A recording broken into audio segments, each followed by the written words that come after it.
العزيز الشيخ محمد فاضل جاي الذي أكد هذه الصداقة بقلب رحب وبسرور دائم وبحوحاوة كريمة. وإننا باسم الخليفة نشكركم على هذه الحفاوة وعلى هذا التشريف لجدنا العزيز سليم بيلو. mbokk yi ñu ngi leen di nuyu ki ñu bëgg a waxtaane nag nekkul ku dul Cheikh Babacar Lo mi nga xam ni moom la njabootu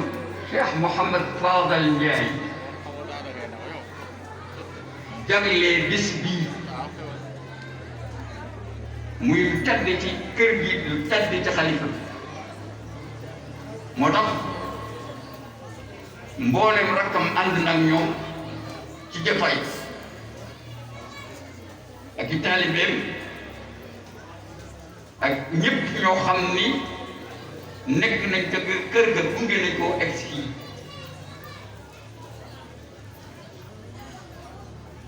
Serigne Cheikh